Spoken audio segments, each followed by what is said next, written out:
নমস্কাৰ আপোনালোক সকলোকে মোৰ ইউটিউব চেনেল আসাম এক্সাম কৰ্ণাৰলৈ স্বাগতম জনাইছো। আসাম হায়াৰ ছেকেণ্ডেৰী এইচএছ পাছ কৰাৰ পিছত আপোনালোকৰ মাইগ্ৰেশ্যন চাৰ্টিফিকেট কেনেকৈ এপ্লাই কৰিব সেইটো মই আজি আপোনালোকক জনাম। এইচএছ পাছ কৰাৰ পিছত আপোনালোকৰ মাইগ্ৰেশ্যন চাৰ্টিফিকেটখন সকলোতে প্ৰয়োজন হ'ব। সেইকাৰণে আপোনালোকে মাইগ্ৰেশ্যন চাৰ্টিফিকেটখন অনলাইন এপ্লাই কৰিব লাগিব। অনলাইন এপ্লাই কৰিবৰ কাৰণে আসাম হায়াৰ ছেকেণ্ডেৰী যিটো অফিচিয়েল ৱেবছাইট আছে সেইটোত আহিলেও হয়, নহ'লে আপোনালোকৰ যিটো সেৱা সেইটো ৱেবছাইট হয় তাত আহিলেও হ'ব। গতিকে মই ডাইৰেক্ট যিটো আসাম হায়াৰ ছেকেণ্ডেৰী ৱেবছাইট আছে তাত আহিলে আপোনালোকে এনেকৈ দেখিবই। অহাৰ পিছত দেখিব ই চাৰ্ভিছতে আপোনালোকে ক্লিক কৰিব, মোৰ অপশ্যনটোতে ক্লিক কৰিব।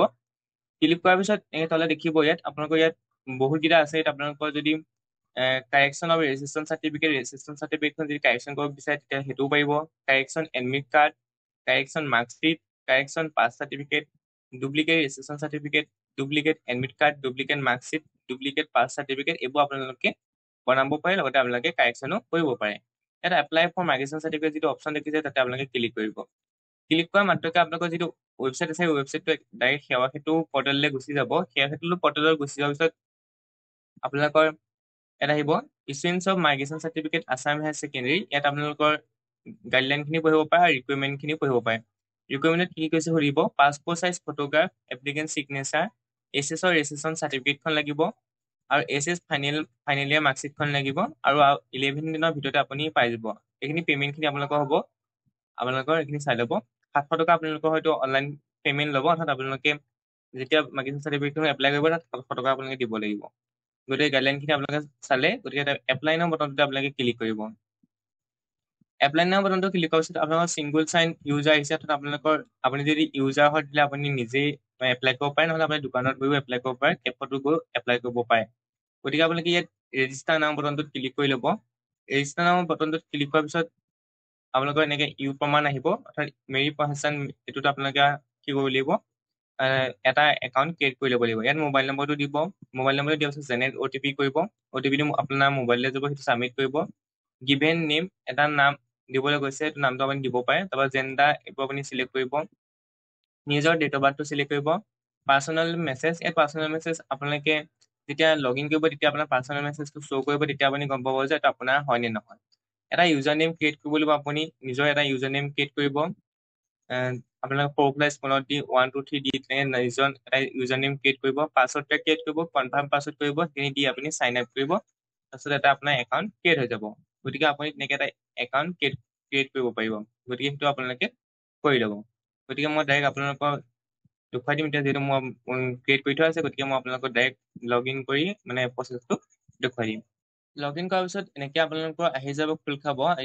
হয়তো আকৌ ছাৰ্ভিচত যাব লাগিব, ছাৰ্ভিচত গৈ আপুনি চাৰ্চ কৰি ল'ব লাগিব। ইয়াত ছাৰ্ভিচ বটনটো দেখিব, তাতে আপুনি চাৰ্চ কৰিব লাগিব। ইয়াত নহয়, ইয়াত চাৰ্চ কৰিব, ইয়াত ডাইৰেক্ট চাৰ্চ কৰিব। ইয়াত নামটো মাইগ্ৰেশ্যন চাৰ্টিফিকেট বুলি, মাইগ্ৰেশ্যন বুলি চাৰ্চ কৰিব। দেখিব ইয়াত issuance of migration certificate Assam higher secondary আৰু ইছুৱেঞ্চ অফ মাইগ্ৰেশ্যন চাৰ্টিফিকেট সেৱা। গতিকে আপোনালোকক যিহেতু আসাম হায়াৰ ছেকেণ্ডেৰী লাগে, গতিকে আপোনালোকে এপ্লাই বটনটোত ক্লিক কৰিব, আসাম হায়াৰ ছেকেণ্ডেৰী। গতিকে আপোনালোকে আসাম হায়াৰ ছেকেণ্ডেৰী বটনটোত ক্লিক কৰিব।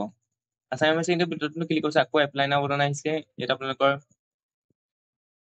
এপ্লাই নাও বটনটোত ক্লিক কৰিব। এতিয়া আপোনালোকে দেখিব ইয়াত পঞ্জীয়ন সংখ্যাটো অনলাইন পৰীক্ষাৰ বাবে তলৰ তালিকা উদাহৰণে নিৰ্দিষ্ট বিন্যাস অনুসৰণ কৰিব লাগিব। অৰ্থাৎ আপোনালোকৰ ইয়াত কৈছে যে আপুনি কেনেকৈ তথ্যখিনি দিব সেইটো কৈছে। ধৰি লওক আপোনালোকৰ ৰেজিষ্ট্ৰেশ্যন এইটো আছিলে 2015 পৰা 16 পৰা এতিয়া বৰ্তমানলৈকে, তেতিয়া আপোনালোকৰ ৰেজিষ্ট্ৰেশ্যন নম্বৰটো এনেকুৱা ফৰ্মেটত আহিব।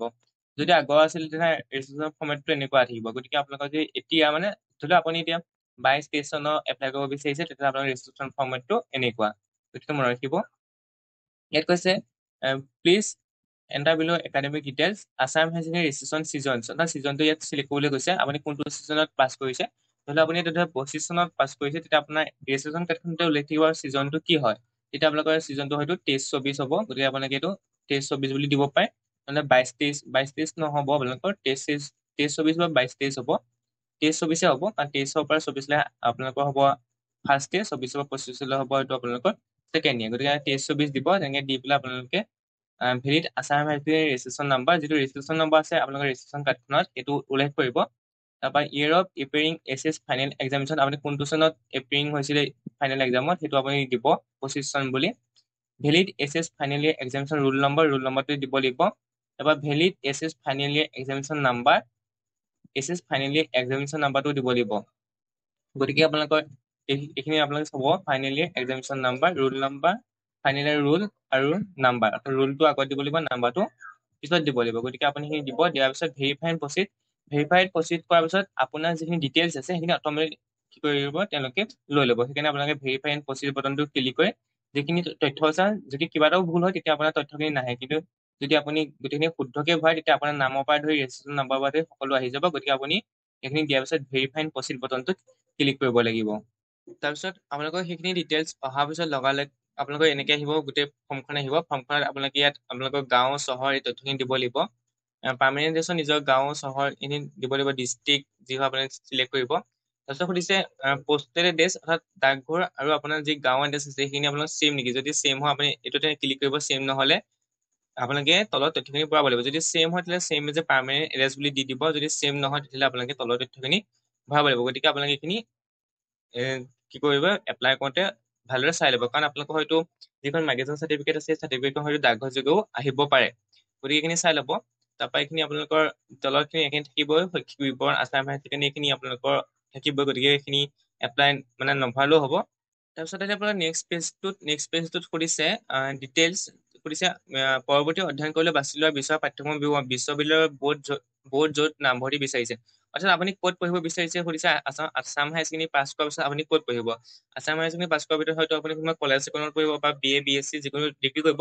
সেই BA BSc কৰা বা সেই BA BSc য'ত কৰিছে তাত আপোনালোকৰ ইউনিভাৰ্চিটিখনৰ নাম কি, অৰ্থাৎ ধৰি লওক আপুনি গুৱাহাটী ইউনিভাৰ্চিটি কোনোবা এখন কলেজত কৰিছে, গতিকে ইয়াত আপোনালোকে গুৱাহাটী ইউনিভাৰ্চিটি দিব লাগিব। যদি ধৰি লওক আপুনি ডিব্ৰুগড় ইউনিভাৰ্চিটি কোনোবা এখন কলেজত পঢ়িছে তেতিয়া আপুনি ইয়াত ডিব্ৰুগড় ইউনিভাৰ্চিটি বুলি উল্লেখ কৰিব। গতিকে এইখিনি আপুনি তথ্যখিনি ভালদৰে কি কৰিব, তথ্যখিনি দি ল'ব। ইয়াত মই আপোনাক এনে দেখুৱাই দিছোঁ, ডিব্ৰুগড় বুলি লিখি দিছোঁ।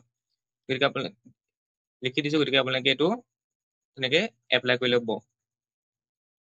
তাৰপিছত আহিলে আপোনালোকৰ কোৰ্চ নেম হয় চেকিং এডমিশ্যন, পাঠ্যক্ৰম নাম য'ত নামভৰ্তি কৰিব বিচাৰে, আপুনি কি পাঠ্যক্ৰম পঢ়িব বিচাৰিছে, বেচেলৰ ডিগ্ৰী বা DLED BEd যি হয় আপুনি সেই তথ্যটো দিব লাগিব। অৰ্থাৎ আপোনাৰ যদি সোধে আপুনি কি কোৰ্চ পঢ়িব বিচাৰিছে তেতিয়া আপুনি বেচেলৰ ডিগ্ৰী বুলি দিব লাগিব, বেচেলৰ ডিগ্ৰী বুলি ইয়াত লিখি দিব লাগিব। গতিকে সেইখিনি তথ্য আপুনি দি দিব। নহ'লে আপুনি ডাইৰেক্ট BA বুলিও দিব পাৰে বা BSc বুলিও দিব পাৰে, আপোনাৰ কথা কেনেকে দিয়ে, বা বেচেলৰ ডিগ্ৰী বুলি দিলেও হ'ল। যদি BSc কৰিব বিচাৰিছে BSc, BA কৰিব বিচাৰিলে BA, নহ'লে আপুনি বেচেলৰ ডিগ্ৰী বুলি দিলেও হ'ব বা বেচেলৰ অফ আৰ্টছ বুলি দিলেও হৈ যাব। যিকোনো দিলেই হ'ল, বেচেলৰ অফ আৰ্টছ বা বেচেলৰ অফ চায়েন্স যি হয় আপুনি দিব পাৰে। তাৰপৰা ভাৰতৰ কোনখন ৰাজ্যত আপুনি নামভৰ্তি কৰিব বিচাৰিছে, আপুনি কোনখন ৰাজ্যত নামভৰ্তি কৰিব, এইটো আছামে থাকিব। যদি আছামত বিচাৰিছে আছামে দিব, যদি বেলেগ ষ্টেটত আপুনি নামভৰ্তি কৰিছে তেতিয়াহ'লে বেলেগ ষ্টেটৰ নামটো দিব। তাৰপাছত নিয়ম of the country if checking admission, অৰ্থাৎ আপুনি বিদেশত পঢ়িব বিচাৰিলেতো আপুনি দিবলৈ কৈছে, যদি বিদেশত পঢ়িব বিচাৰে, যদি নালাগে তেতিয়া তেনেকে ৰাখিব। তাৰপিছত প্ৰব্ৰজন বিচৰাৰ কাৰণ বৰ্ণনা কৰা, আপুনি কিয় প্ৰব্ৰজন কৰিব বিচাৰিছে সেইটো আপুনি উল্লেখ কৰিব, যে হায়াৰ এডুকেশ্যনৰ কাৰণে আপুনি প্ৰব্ৰজন কৰিব বিচাৰিছে সেইটো আপুনি উল্লেখ কৰিব, অৰ্থাৎ হায়াৰ ষ্টাডি বা হায়াৰ এডুকেশ্যন, সেইটো দি পেলাই আপুনি নেক্সট বটনত ক্লিক কৰিব। নেক্সট বটনত ক্লিক কৰাৰ পিছত আহিলে আপোনালোকৰ ডকুমেণ্ট দিবলৈ আহিছে। ডকুমেণ্ট কি দিব সেইখিনি আপোনালোকে চাব। ইয়াত প্ৰব্ৰজনৰ প্ৰমাণপত্ৰৰ বাবে আবেদনত ইয়াত আহিছে সংলগ্নসমূহ, ইয়াত আহিছে আপোনাৰ passport size photo only ZPG ফৰ্মত লাগিব, অৰ্থাৎ 1 MBতকৈ বেছি হ'ব নালাগিব। ইয়াত পাছপোৰ্ট চাইজ ফটো আহিব। ইয়াত আপোনালোকে ব্ৰাউজাৰত চিলেক্ট ফাইল কৰিব লাগিব। চিলেক্ট ফাইল কৰাৰ পিছত আপোনালোকে কি কৰিব লাগিব, আপলোড কৰিব লাগিব। তেনেকে এপ্লিকেণ্ট চিগনেচাৰ আপুনি দিব লাগিব। ইয়াত এপ্লিকেণ্ট চিগনেচাৰ আহিব, তেনেকে ব্ৰাউজ ফাইল কৰি আপুনি সেইটো দিব লাগিব। তাৰপিছত SS-ৰ ৰেজিষ্ট্ৰেশ্যন চাৰ্টিফিকেটখনো দিব লাগিব। যিখন ৰেজিষ্ট্ৰেশ্যন চাৰ্টিফিকেট আছে SS-ৰ ৰেজিষ্ট্ৰেশ্যন চাৰ্টিফিকেটখনো আপুনি আপলোড কৰিব লাগিব। তেনেকে SS-ৰ ফাইনেল ইয়াৰ মাৰ্কশ্বিটখনো আপুনি আপলোড কৰিব লাগিব। গতিকে এই ডকুমেণ্টকেইটা আপুনি ভালদৰে আপলোড কৰিব লাগিব। ইয়াত কৈছে যে আই হিয়াৰবাই ডিক্লেয়াৰ এইখিনি দি পেলাই আপুনি নেক্সট বটনত ক্লিক কৰিব। গতিকে ভালদৰে এই ডকুমেণ্টখিনি আপুনি দি ল'ব, তাৰপিছতে আপুনি নেক্সট পেজলৈ যাব পাৰিব। একেবাৰে লাষ্ট ষ্টেপটো হৈছে পে'মেণ্ট দিয়া, অৰ্থাৎ আপোনালোকে ফৰ্মখন যেতিয়া ছাবমিট কৰিব, ডকুমেণ্ট দিয়াৰ পিছত আপোনালোকৰ ডকুমেণ্টবোৰ আচলতে প্ৰথম দুটা আপোনালোকৰ ZPG ফৰ্মেটত হ'ব, বাকী যি ৰেজিষ্ট্ৰেশ্যন কাৰ্ড আছে আৰু মাৰ্কশ্বিট আছে এই দুটা আপোনালোকৰ PDF ফাইলত দিব লাগিব। গতিকে আপোনালোকে এই দুটা PDF ফাইলত ভালদৰে ফটো মাৰি দি দিব। তাৰপিছত আপোনালোকৰ মেক পে'মেণ্ট আহিছে, তাত পে'মেণ্ট কৰিব লাগিব। ইয়াত আপোনালোকে মেক পে'মেণ্টটো অপশ্যনত ক্লিক কৰা মাত্ৰকে আপোনালোকৰ পে'মেণ্ট আহিছে 710 টকা, অৰ্থাৎ আপুনি 710 টকা পে'মেণ্ট কৰিব লাগিব চাৰ্টিফিকেটখনৰ কাৰণে। চাৰ্টিফিকেটখনৰ কাৰণে ইয়াত 710 টকা আপুনি পে'মেণ্ট কৰিব লাগিব। সেইখিনি আপোনালোকে ইয়াত আপোনালোকে চাই ল'ব। ইয়াত আপোনালোকে ইণ্টাৰনেট বেংকিং দি বেংকটো চিলেক্ট কৰি, বেংক এটা চিলেক্ট কৰি এগ্ৰি বটনটো ক্লিক কৰি প্ৰচিড ফৰ পে'মেণ্ট কৰি আপোনালোকে অনলাইন যোগে 710 টকা পে'মেণ্ট কৰিব লাগিব। তেতিয়া তাৰপিছতে 710 টকা পে'মেণ্ট কৰাৰ পিছত আপোনালোকে ইয়াত দেখিব, আপোনালোকৰ এটা আছিলে আপোনালোকৰ ইয়াত কেনচেল কৰি দিওঁ মই। কেনচেল কৰাৰ পিছত ইয়াত আপোনালোকৰ মাই ট্ৰানজেকশ্যনত গৈ পেলাই আপোনালোকে কি কৰিব, পে'মেণ্ট কৰাৰ পিছত যিখন একনলেজমেণ্ট নম্বৰ আছে সেইখন একনলেজমেণ্টখন ডাউনলোড কৰি ল'ব। তাৰপিছত আপোনালোকৰ একনলেজমেণ্টখন ডাউনলোড কৰাৰ পিছত আপোনালোকে ট্ৰেক কৰি থাকিব পাৰিব আপোনালোকৰ এপ্লিকেশ্যন আইডিটো দি পেলাই কেতিয়া আপোনালোকে সেই যিখন মাইগ্ৰেশ্যন চাৰ্টিফিকেট আছে সেই চাৰ্টিফিকেটখন লাভ কৰিব পাৰিব। হয়তো মাইগ্ৰেশ্যন চাৰ্টিফিকেটখন আপোনালোকৰ ডাকঘোষযোগেও আহিব পাৰে, নহ'লে আপোনালোকৰ ডাইৰেক্ট এই সেৱা সেতুৰ পৰা ডাউনলোড কৰিব পাৰিব যেতিয়া আপোনালোকৰ সম্পূৰ্ণ হৈ যাব। গতিকে আপোনালোকৰ ছাবমিট কৰাৰ পিছত এপ্লিকেশ্যনখনত একনলেজমেণ্ট নাম্বাৰটো পাব, সেইটো দি পেলাই আপোনালোকে ইয়াত আহি মাই ট্ৰানজেকশ্যনত গৈ পেলাই আপোনালোকে কি কৰিব লাগিব, যিটো নাম্বাৰ পাব সেই নাম্বাৰটো দি আপোনালোকে চাব পাৰিব। গতিকে ইয়াত কৈছে যে চাৰ্চ বাই এপ্লিকেশ্যন নাম্বাৰ, অৰ্থাৎ আপুনি সেই যিটো নাম্বাৰ পাব সেই নাম্বাৰটো দি আপোনালোকে চাৰ্চ কৰি চাব পাৰিব আপোনালোকৰ এপ্লিকেশ্যনখন কি হৈছে, মানে কোনটো অৱস্থাত আছে। গতিকে সেইটো আপোনালোকে তেনেকে চাব পাৰিব। এইখিনি আপোনালোকৰ তথ্যখিনি আছিলে। যদি ভিডিঅ'টো চাই উপকৃত হয় লাইক কমেণ্ট শ্বেয়াৰ কৰিব, লগতে চেনেলটো ছাবস্ক্ৰাইব কৰি দিব। Thank U.